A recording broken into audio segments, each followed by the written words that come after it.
पाहुयात एक महत्त्वाची बातमी। रुपाली चाकणकर आज एसआयटी समोर हजर राहणार आहेत। खरात प्रकरणात नेमलेली एसआयटी करणार चौकशी करणार आहे। 11 वाजता नाशिकमध्ये चाकणकर पोहोचतील तर चाकणकरांसोबत महिला वकीलही उपस्थित राहणार असल्याची माहिती समोर येते।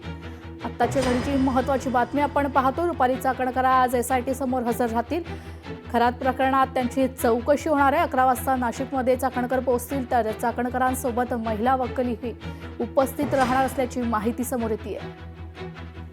आपले प्रतिनिधी महेश महाले आपल्यासोबत फोन लाईनवरून जोडले गेलेले आहेत। महेश, आपण पाहतो अखेर आज एसआयटी चौकशी होणार आहे खरात प्रकरणी रुपाली चाकणकर यांची काय अधिकची माहिती?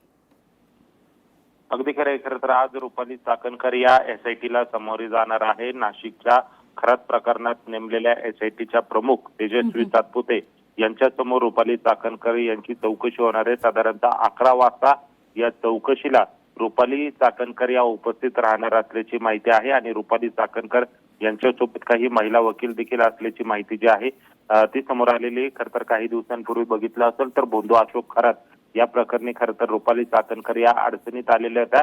शिर्डीमध्ये दाखल असलेल्या गुन्ह्यामध्ये रुपाली चाकणकर यांनी शिर्डी पोलिसांना महिलेच्या तक्रारीत दखल घेत नसल्याची नोटीस जी होती ती शिर्डी पोलिसांना पाठवलेली होती आणि या सगळ्या अनुषंगाने जर बघितलं तर त्यांची आज त्यासाठी चौकशी केली जाणार आहे। कारण अशोक खरातच्या शिवनिका संस्थांवर मोठ्या या ठिकाणी रुपाली चाकणकर देखील विश्वस्त होता। तर ज्यावेळेस बोंधू अशोक खरात याचं महिलांवरचं लैंगिक शोषण प्रकरण चर्चेत आलेलं होतं त्यावेळेस सर्वाधिक फोटो जे होते ते रुपाली चाकणकर यांच्यासोबतचे देखील व्हायरल झालेले होते आणि या सगळ्या पार्श्वभूमीवर अनेक राजकीय नेत्यांनी असो सामाजिक कार्यकर्त्यांनी असो रुपाली चाकणकर आणि अशोक खरात याचे आर्थिक व्यवहार तपासावे आणि त्यांचा नेमका काय संबंध आहे हे तपासावा अशा पद्धतीची मागणी केलेली होती आणि याच अनुषंगाने 3 दिवसापूर्वी एसआयटीने रुपाली चाकणकर यांना नोटीस बजावलेली होती। या पार्श्वभूमीवर आता रुपाली चाकणकर आज चौकशीला सामोरे जाणार आहे। त्यामुळे या एसआयटी चौकशीत रुपाली चाकणकर यांची कशा पद्धतीने चौकशी केली जाते हे पाहणं महत्त्वाचं ठरणार आहे। निश्चितच धन्यवाद महेश, तुम्ही दिलेल्या या महत्त्वाच्या बातमीसाठी।